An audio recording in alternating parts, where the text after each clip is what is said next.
ku mel ni collègue bi Ousmane Sonko mooy dañ ko bëgg pamte simplement yóbbu ko fi ñu xam ndaxte kat Ousmane Sonko moom moo newoon soo leen lever suma immunité parlementaire naa ñëw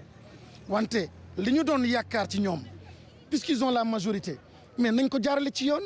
man député man nekkuma parti Ousmane Sonko mais député la simplement et député du peuple Ousmane Sonko du ma jaral ma jël yenn position yoo xam ne man suma conscience ne sera pas tranquille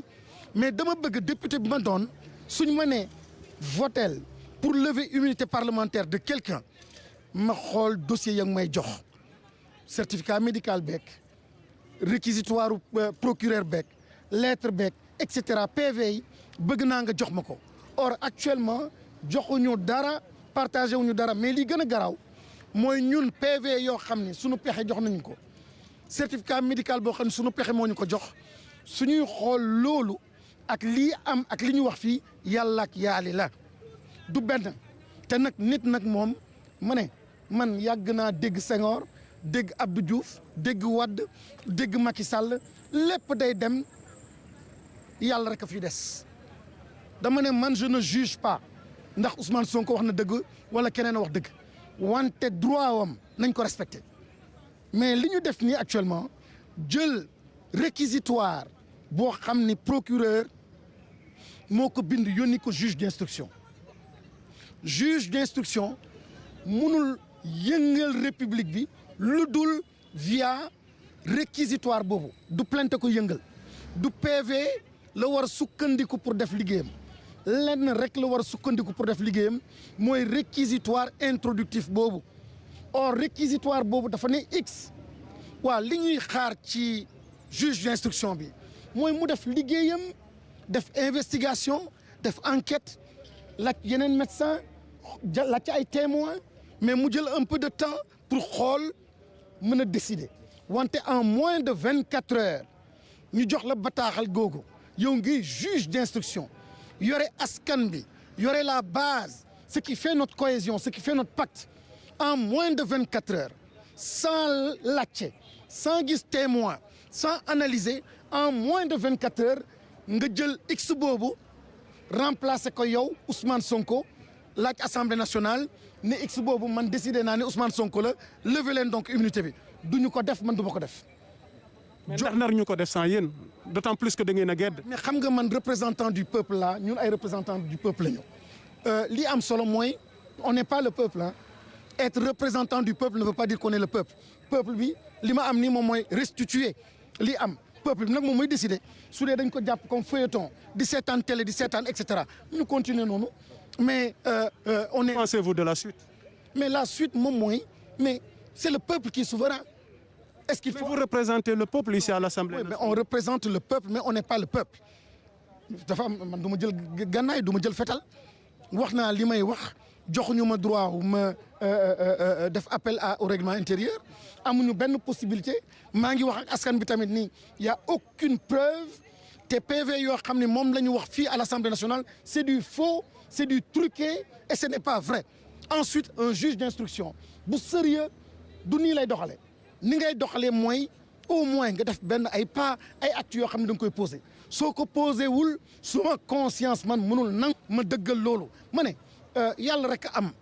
dëgg benn dëgg la da nga koy wax mu jeex tàkk mais là c'est pas une affaire politique c'est pas une affaire politicienne c'est pas une affaire partisane c'est une affaire de justice c'est une affaire de pacte social et de stabilité et point de paix sans la justice dama bëgg ñu comprendre ni c'est pas une affaire d'Ousmane Sonko c'est une réalité profonde et lii di am on n'a aucun intérêt à modifier trop négativement la perception des Sénégalais ci mbirum justice su yàggee koo ne justice fa la mbaxane nekkee benn dina weddi justice du fa dem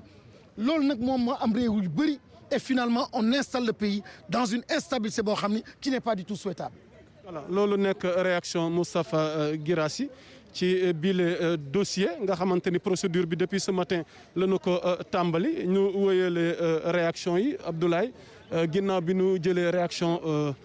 Moustapha Guirassy dégg ngeen moom gis-gisam ci bile dossier ak moom nu mu ko jàngatee.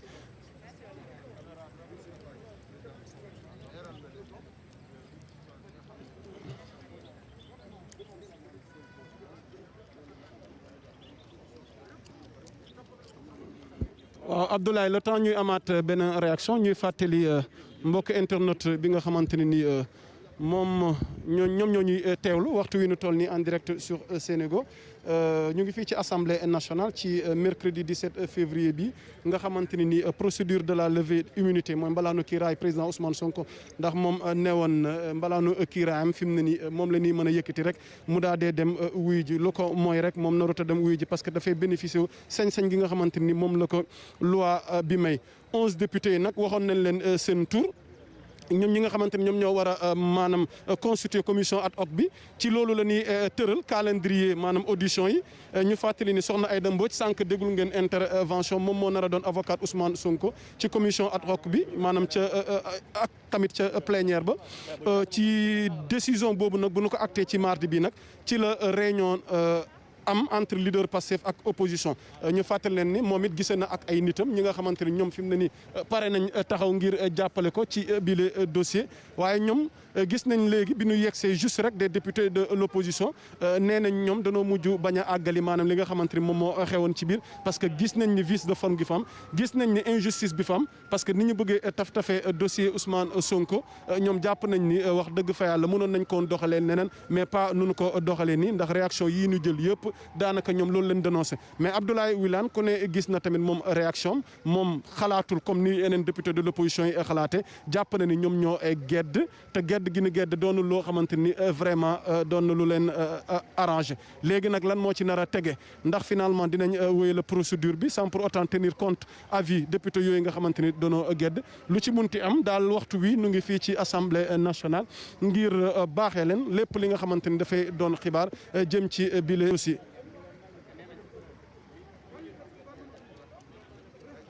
voilà keroog àndoon nañ ak moom ci ay intervention Hadj Malick di sunu doyen di photographe ci kër gi journaliste El Hadj Malick jël nañ quelques réactions ci ay députés de l'opposition waaye ci Abdoulaye Wilane waaye mel na ni ñoom ñoo bokk nekkoon ci biir waaye kenn ku ci ne bi nga génnee li nga wax ne moom moo am ci biir wute na ak sa morom li mu wax ci biir la procédure levée maanaam mbalaanu kiiraay googu Ousmane Sonko amee ngir ñu mën ko déglu mën ko àtte par rapport ak tey jii ni viol gi nu koy ëttal ci soxna Adji Sarr alors yow sa réaction ci sa jaabante ci ay image ak tamit xëy na du ñàkk ci yenn écho yi nga am par rapport ak mbir mi. waaw li ma jaaxal rek mooy. kenn ku nekk ci ñaari camp yi mooy ñi nga xamante ni mooy camp majorité bi wala ñi nga xamante ni tam ñooy camp bi nga xamante ni nii ci opposition bi lañ leen féetale kenn ku ci nekk rek yaa ngi indi version boo xam ne wuute na te loolu te jaaxal citoyen sénégalais yi parce que vraiment on aimerait que nag maanaam lu ñu gënoon gën a ñaan moo nekkoon ni la presse. nga xam ne moom mi ngi à équidistant maanaam presse bi nga xam te ni féetuwul fenn farul fenn ñu fekke woon mbir mi ba nga xam te ni nii kenn ku ci nekk rek la nga wax presse bi dinañ ko mën a maanaam di seet na ko maanaam génn ci xàjj ak seen ba nga xamante ni nii ku wax dëgg ak ku waxul dëgg it ñun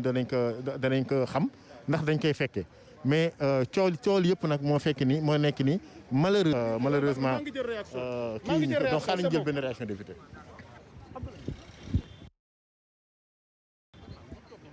non laay yow tamit nag.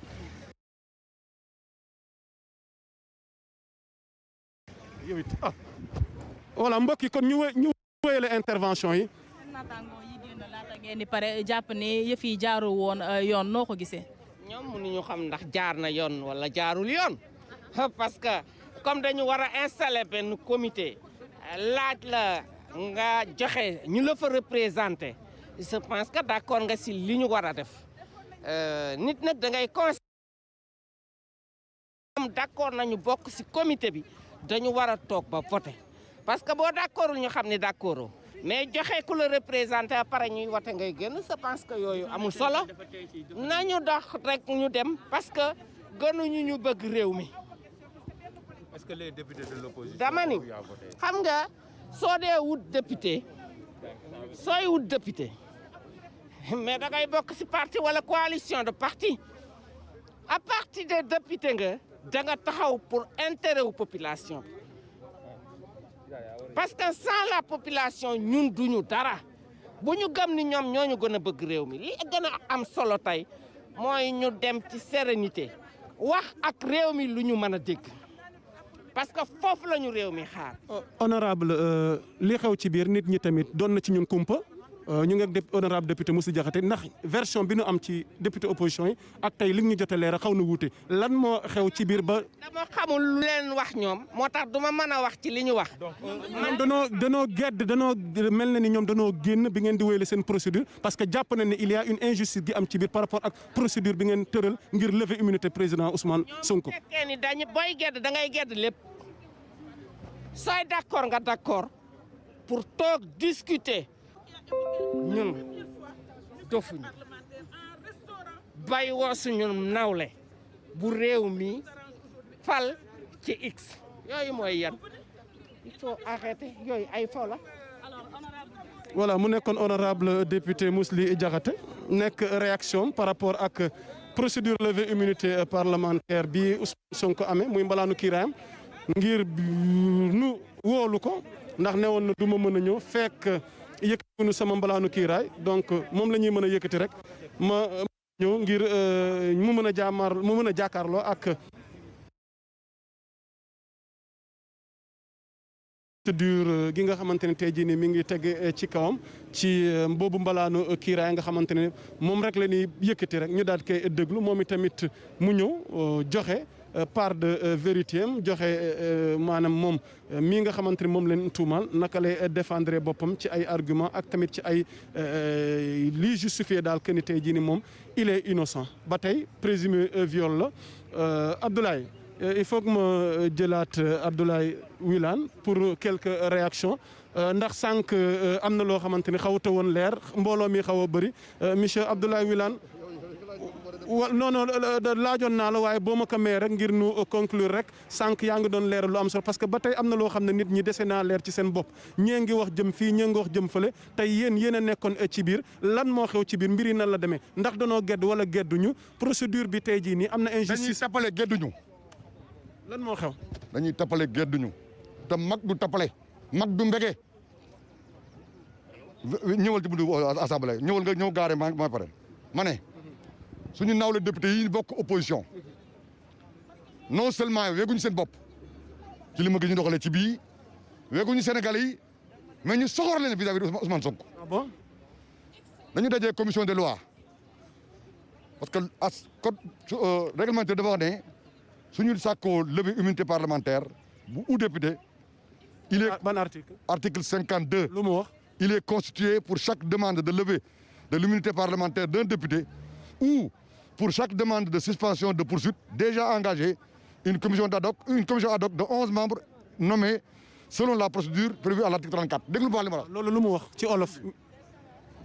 tu traduiras bu ma faut pas fatiguer quoi du dëgg vous comprenez ñu daje ñu ne 11 membres la 8 yi war a jóge ko ci majorité 2 yi war a jóge ko ci PDS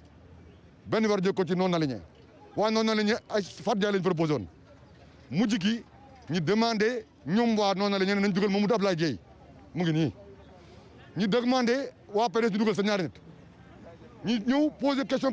motion présidentielle Toussaint Manga moo ko posé ñu tontu ko gouvernement bi réagir président commission bi réagir rapporteur bi réagir ñu sos ko biñ ne nag ñu ngi ratifié ñen ñoo ci d' accord bi ñuy d' accord ba ñu xam ne lu mat plus de 100 et quelques députés dañ d' accord ñu ratifié ko non seulement ils ont composé la commission ad hoc mais ils sortent pour faire de la théâtralisation j'ai l'impression que ñoom ñii mbiru dëmm rey la jaale la ñuy dawal. c'est faux ñoom ñoo la gën a xam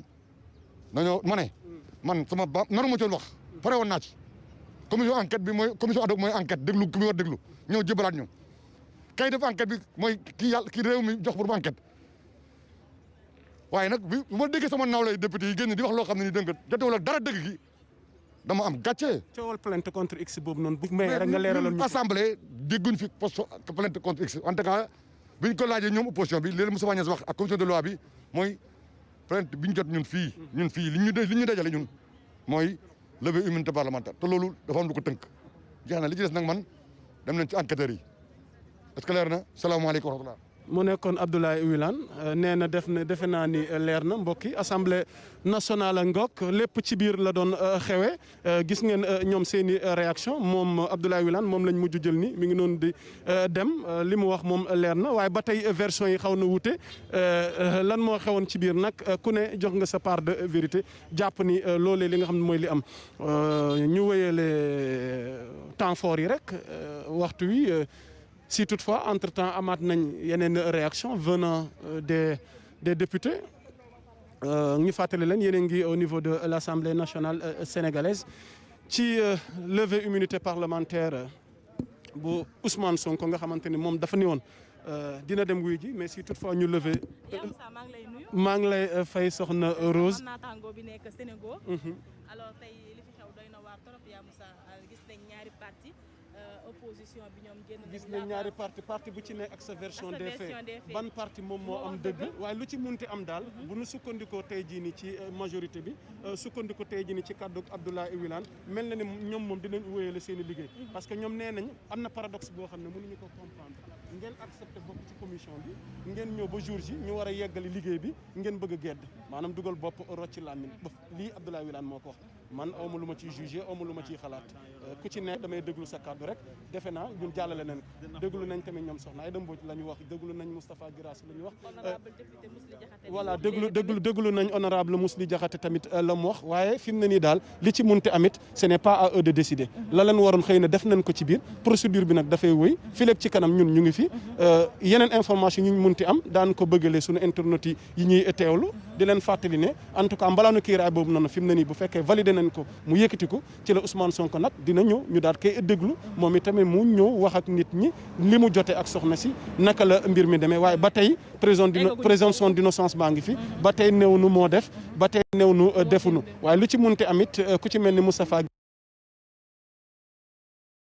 Guirassy la mu dénoncé tamit il faut que ñu ko ndax jàpp na ni il y a une injustice boo xamante ni dafa am ci biir assemblée nationale mel na ni ñoom dañ leen di utiliser rek ngir ñu mën a am lay ni rek ñoom teewoon nañ waaye ñoom lanu bëgg a def maanaam mel na ni ñoom nee na sax daanaka film la yokk xam nga ku ne xam na ni film balaa nga kaa dawal scénario bi féete na boor ba noppi xëy na di nga soxla ay acteurs ngir ñu ñëw rek ay figurant ngir ñu ñëw rek maanaam figurer ci procédure bi ci doxalin bi mais fekk na ñoom lañu bëgg noppi na bu yàgg loolu la ñu wax ni ñoom rafetluñu ko nanguñu ko te tamit jàpp nañ ni c'est une injustice vis-à-vis tey jii ni ci démocratie réew mi waaye tamit c'est un manque de respect à l'égard maanaam des citoyens ndax ñoom nee nañ bu ñu nekkee député à l'Assemblée peuple bi lañ fi nekkal ku mel ni Moustapha Guirassy mi ngi leeral ni nekkalu fi boppam askan bi la fi nekkal te itam dafay sóoraale ëllëg digganteem ak boromam tax tamit ñi ñu fi fal tey dañuy jàll te liñ la falee loolu dee des ñeneen ñoo nar a ñëw waaye lu ci mënti am daal Rose pour le moment daal tey moom xaw ta tàng jër noonu nii sunu tàkkusaan ba ak xeer yi ak lacrymogène waaye fi mu ne ni stabilité xaw na am takk der yaa ngi fi périmètre bi dana ko sécuriser ñun journalistes yi ñu ngi fi di xaar gars yi am réaction waaye fi mu ne ni mel na ni ñu voilà Abdoulaye boo mënee jël image yaa ngi gis autorité maanaam police bi. je pense que tamit on salue de passage li nga xamante ni moom la député yi def sànq rek mooy jëli ji taskatu xibaar yi andi leen fii ndax boobu ba tey ñu ñuy tere accès bi. voilà non kaay nii waaw Hadj Malick da laay woon noonu jege sil voilà ñu ngi ñuy wutal sax fi nu war a taxawee voilà kon xanaa ñu suivre commissaire moom ñun ak moom léeg-léeg ci lacrymogène yi tey ñun ak moom fii ci assemblée nationale fan yi ay collègues de travail lañ voilà fan yi ay collègues de travail lañ waaw sunu naataango buur mi ngi noonu sax di expliquer wante ak police mais buur lan lay expliquer noonu lu xew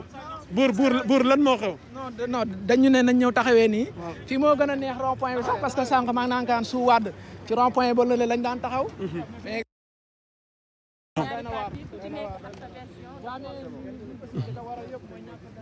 voilà mbokk yi yéen a ngi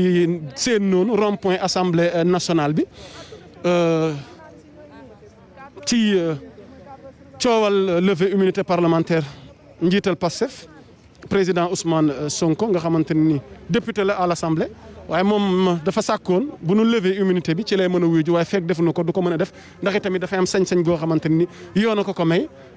fileeg ci kanam rek yeneen réaction di am waaye en attendant ñu bàyyi leen ngeen am quelque temps fort ci atmosphère bi nga xamante ni moom moo fi am à l'Assemblée nationale.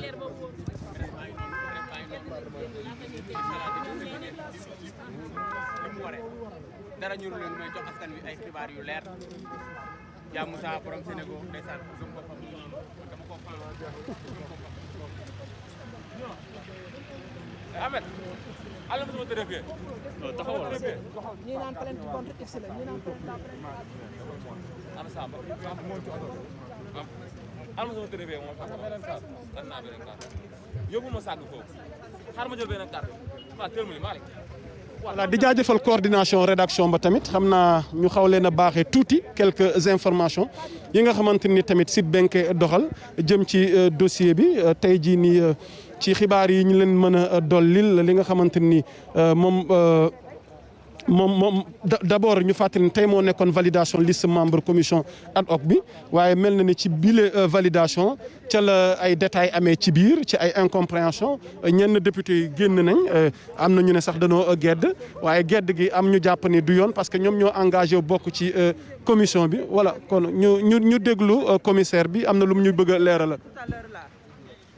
Ça ne peut pas continuer parce qu'il y a des députés qui vont venir et d'autres qui vont sortir. On va mettre quelques barrières ici. Comme ça, lorsqu'il y aura des députés qui vont sortir, ils viendront à votre niveau. Vous leur poserez toutes les questions que vous voudrez avant qu'ils ne partent. C'est bon, d'accord? Voilà. Merci. Voilà. merci beaucoup ay précisions yu tukkee buur loolu am na solo moom mooy kan moom. waaw man de xaw ma ko nag xam nga ñii genre yi da ngay laaj présentation mais instant yi doo ko ñemee laaj yaay xam naa ne xaaral ma xool ni ñu koy waxeeti seen affaire yi ñuy takk étoile yi boo xoolee di nga ko mën a identifier mais xam naa du commissaire du commandant wala muy lieutenant. muy lieutenant waaye en tout cas daal nee nañu. voilà mais li ñuy wax aussi rafetlu nañ ko. parce que lii buñ ñu ko mayoon depuis le début bi ñu fi nekkee. ba tey mais keroog buur li ñu daj métti na. waaw lii buñ ñu ko mayoon dès le début jàmm non gis nga presse gis nga presse démocratie ci dëkk presse moo koy doxal.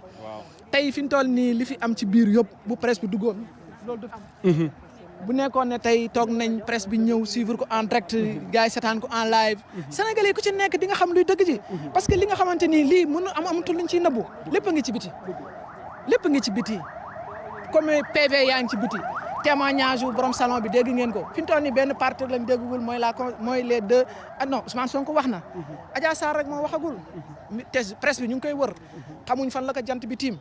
dem nañ ba këram fe gis nañ ay témoignage tantaam gis nañ ñooñu ñëpp ku si nekk wax nañu li nga xamante ni moom nga xalaat ci ndaw si mais yooyu aussi pour mu gën a neex ci dossier bi mooy li nga xamante ni waa barrière yaa ngi ñëw li nga xamante ni mooy Adja Sarr ak affaire yooyu ak li nga xamante ni mooy aussi juge bi visé na ko yooyu yëpp aussi fi ñu toll nii toll nañ foo xamante ni secret de l'instruction bi pratiquement du ma ne dañ ko violé mais lépp a ngi sur la place publique kon donc war nañoo mën a bàyyi presse bi ñu accéder ci biir aussi def liggéey dëgtal askan bi liy dëgg déjà qu'on parle de complot qu'on parle de tout ça nga ñëwaat commission ad hoc mais espérons que plénière levée immunité parlementaire bi presse bi danañ dugg loolu lu war a nekk yoon et puis aussi bañ respecter les mesures barrières bu ko jaree ci kaw ñu teg fa la presse aussi ñu teg leen fa ñun nous sommes prêts à prendre toutes les dispositions nécessaires pour couvrir ces événements dans les waaw kay waaw merci beaucoup. voilà gis ngeen la police qui nous facilite un peu sunu tâche jéem a organiser yëf yi ñu nag moom. non jël nañ Abdoulaye Wilane jël nañ kii je pense que ñeneen commission. waaye seet naa gars yi géré nañ extrait. mooy la télé des grands événements. waaw dëgg la moom. addi ceeg sama naataango Sénégal yi. waaw dëgg la.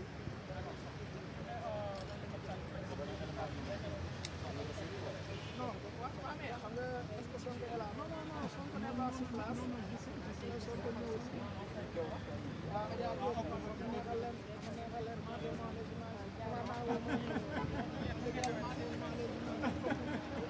mais affaire naka mu mbaa mais s'il y a des gens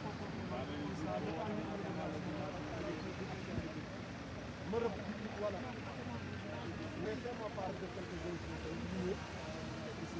comme ça pour ñu bañ a pour ñu voilà léeg-léeg nga dem Birame Souleye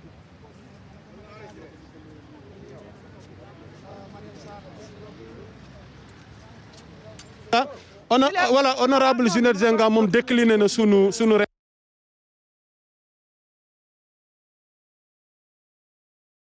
réaction donc elle ne veut pas se prononcer nangul wax ak ñun buur. pourtant moom je pensais que dana wax. dana wax en tout cas dañu war a wax parce que ñu ni tamit li ñuy xaar ci ñoom mooy ñu indil ñu ay leeral ci li xew ci biir te itam askan wee leen fi fal ñun bu ñu fi ñëwee defe naa tamit bëgg na ñoom itamit ñu jox ñu seen i kàddu wax ñu li nga xamante ni moo am mais comme nangu ta wax rek y a pas de problème ñun nañu xaar rek en attendant dinañ wax. buur wool ñu Birame Souleye ndax il que dañ ko convoqué police mais Sénégal sa di nee nañ ma defal leen benn commentaire bu ndaw liñ ci mën a wax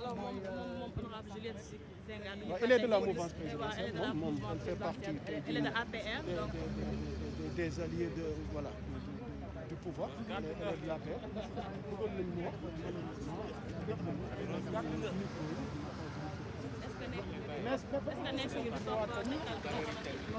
voilà peut-être que c'est son droit député Juliette Zenga on avait voulu quand même bëggoon nañ quand même mu wax mais malheureusement nangu ta wax dugg na ci otam dem mais ñun de toute façon nu ngi fii Rose di xaar non fii taxaw fi mu bubb en tant que militant wala en tant que membre de l'APR fii elle est députée askan wi la fi nekkal nun ci suñu wàllu liggéey taskatu xibaar dañu bëgg a am ay xibaar ci li xew ci biir donc loolu war nañu ko mën a nangul mais bu bañee tamit duñ ko jàppee peut-être droit am la de ne pas se prononcer elle a décliné ba on laisse passer ñu xaar yeneen information xaar yeneen xibaar Rose mbir yi di wéy fii ci kanam rek. député bi la fi ñëwee askan bi ñoo ko fal askan bi ñoo ko fi teg askan wi la fi nekkal donc dafa normal tey bu ñu génnee waxtaan ak askan wi xamal leen ana lan la ñu jëlee ci biir ak lan la ñu nekkee woon ci biir vu que tey presse bi amul woon occasion dugg ci biir ngir rek tas li nga xamante ni moo xew foofu ci biir gis nañ déjà jiixi jaaxa bi commencé am ci deux camps yi wante incha allah ñu taxaw rek wéyee ni di xaar tey nag on espère vraiment dégg suñuy micro ki nga xamante ni mooy président assemblée nationale di Moustapha Niasse. Peut-être. Espérons qu'on aura d'autres réactions. De toute façon, internautes, vous qui nous suivez en direct sur Sénégo, nous sommes présentement à l'Assemblée nationale, hémicycle bi, par rapport à poursuivi pour une affaire de viol. Donc accusé d'avoir violé une certaine Adji Sarr moom moo ko tuumal ni ko daf ko violé ci la boobu procédure nag moom nee na du wuy ji fekk yëkkatiwuñu balaa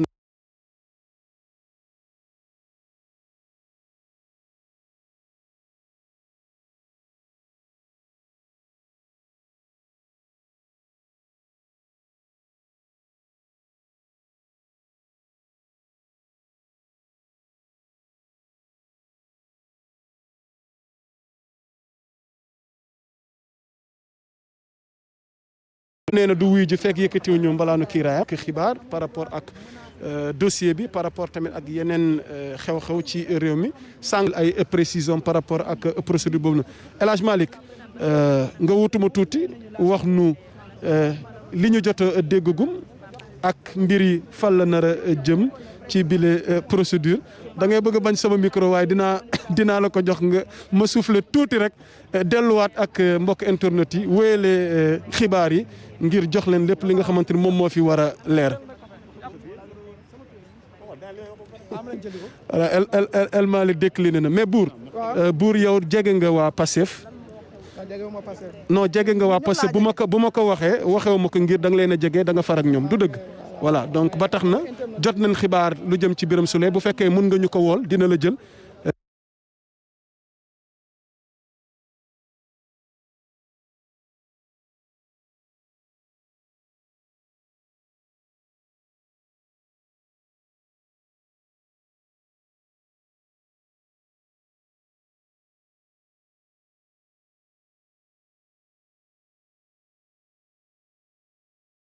ci mbirum convocation googu ñu wax ni jot na ko